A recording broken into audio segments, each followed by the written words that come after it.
चीन के हाथों बदतरीन शिकस्त से बौखलाई भारतीय फौज पाकिस्तानी सरहद पर आपस में लड़ पड़ी। जनरलों की आपसी लड़ाई ने नरेंद्र मोदी की कुर्सी हिलाकर रख दी। बात इतनी बढ़ गई कि आर्मी चीफ की मुदाखलत से भी मामला ठंडा ना हो सका।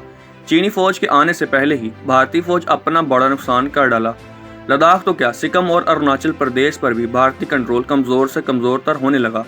वीडियो के आखिर में बताएंगे कि भारतीय फौज में बगावत ने कैसे सर उठाया, भारतीय आर्मी चीफ ने अपने ही जनरलों के खिलाफ कौन सा खतरनाक एक्शन ले लिया, कैसे पाकिस्तान ने भारत को आलमी सतह पर शर्मनाक शिकस्त 2-4 कर दिया है। वीडियो में आगे बढ़ने से पहले पाक हकीकत टीवी के नाजरीन से गुजारिश की जाती है कि हमारे चैनल को सब्सक्राइब करें और बेल के आइकन को भी दबा दें ताकि हमारी हर नई वीडियो आपको आसानी से मिल सके। दोस्तों, चीन और पाकिस्तान को धमकियां देने वाला भारत बैरूनी खतरात के बाद अब शदीद अंदरूनी इंतशार का शिकार हो चुका है और ये इंतशार पूरे भारत को अपनी लपेट में ले रहा है। चीन के हाथों लद्दाख में बदतरीन शिकस्त के बाद भारतीय फौजी हलकों में खलबली मच गई है और हालात इस कदर कशीदा हो गए हैं कि नरेंद्र मोदी सरकार का अपनी कुर्सी को संभालना भी मुश्किल हो गया है।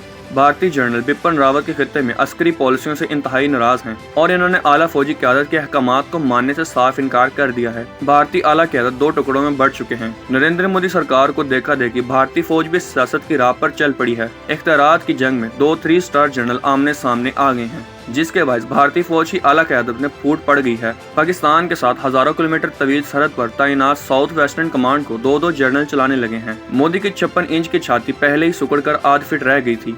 अब भारतीय फौज ने डूबने के लिए चुल्लू भर पानी का इंतजाम भी कर लिया है।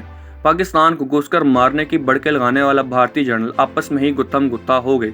हिंदुस्तान टाइम्स ने खबर दी है कि पाकिस्तानी सरहद पर तैनात भारतीय फौज के 2 जनरल इख्तियारात की जंग में मारामारी पर उतर आए हैं, यहाँ तक कि आर्मी चीफ को मुदाखलत करना पड़ी। पंजाब और राजस्थान की सरहद पर तैनात साउथ वेस्टर्न कमांड के लेफ्टिनेंट जनरल आलोक केलर ने अहकामात जारी किए तो second in command lieutenant general के रेप्सवाल ने हुक्म मानने से इनकार कर दिया। हालात इस कदर बिगड़ चुके हैं कि भारतीय army chief general Manoj Naravane को भी खुद इस मामले में मुदाखलत करना पड़ी। भारतीय आर्मी चीफ ने एक senator lieutenant general S.K. Saini से कहा है कि इस मामले की तहकीकात करे। इस मामले की तहकीकात करके एक मुकम्मल रिपोर्ट पेश की जाए। इत्तलात के मुताबिक जयपुर के command south western command lieutenant general Alok Kaler और इनके चीफ ऑफ स्टाफ लेफ्टिनेंट के रेप्सवाल के दरमियान सख्त इख्तलाफात पाए जाते हैं। जनरल आलोक केलर जो कि साउथ वेस्टर्न कमांड की सरपरस्ती करते हैं, इनके ज़ेर परस्ती 1,30,000 फौजी आते हैं। दोस्तों, पाकिस्तान से मुल्का राजस्थान और पंजाब की सरहदों की हिफाजत इन्हीं के सरपरस्त है। चूँकि भारत इस वक्त LAC पर चीन के साथ, जबकि पाकिस्तान के साथ LOC पर छेड़खानी में मसरूफ है और जंग भारत के सर पर खड़ी है, तो ऐसे में इन 2 अहम अफसरान में इख्तलाफात भारत के लिए काफी नुकसानदेह भी साबित हो सकते हैं। इस वक्त भारतीय जनरल्स में 2 ढेरे मौजूद हैं। एक ग्रुप मोदी की हमायत में काम करता है, जबकि दूसरा ग्रुप की पॉलिसियों के खिलाफ वर्जियां काम करता नजर आ रहा है। इसके अलावा भारतीय फौज में कुछ ऐसे दोहरे भी मौजूद हैं जो chief of defence staff general Bipin Rawat और इनकी पॉलिसी से सख्त नफरत करते हैं, जिसकी वजह जनरल बिपिन के कुछ ऑपरेशन हैं जिनमें भारतीय फौज को आलमी सतह पर काफी शर्मिंदगी उठाना पड़ी है। इन ऑपरेशन में अरी ऑपरेशन 27 फरवरी का वाकया और जनरल हील के जमाने में जाली सर्जिकल स्ट्राइक शामिल हैं।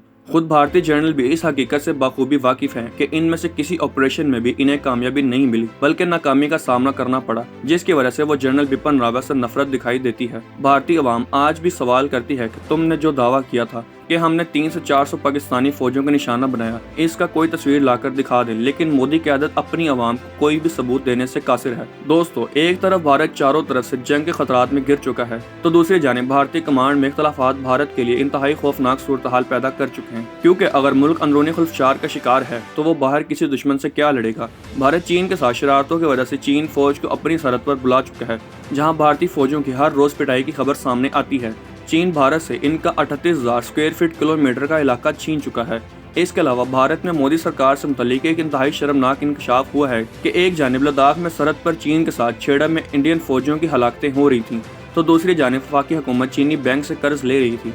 इस बहस का आगाज इंडियन की रियासत हिमाचल प्रदेश के वजीर खजाना अनुराग ठाकुर की एक तहरीर के बयान के बाद हुआ। बीजेपी के 2 अरकान पार्लिमान ने सवाल किया था कि आलमी वबा के सबब पैदा होने वाले हालात से निपटने के लिए वफाक ने फंड्स का इस्तेमाल कैसे किया और इसे रियासतों तक कैसे भेजा। इस सवाल पर अनुराग ठाकुर की जानिब से पार्लिमान को दी जाने वाली मालूमात में ये बात सामने आई कि वफाकी हुकूमत ने चीन में वाक़ एशियन इंफ्रास्ट्रक्चर इन्वेस्टमेंट बैंक यानी AIIB से आलमी वबा के आगाज से अब तक 2 बार कर्ज लिया है। उम्मीद करते हैं आपको हमारी आज की वीडियो पसंद आई होगी। आखिर में आप सबसे एक बार फिर से गुजारिश की जाती है कि हमारे चैनल को सब्सक्राइब करें और वीडियो को अपने व्हाट्सएप ग्रुप्स में शेयर करें। शुक्रिया।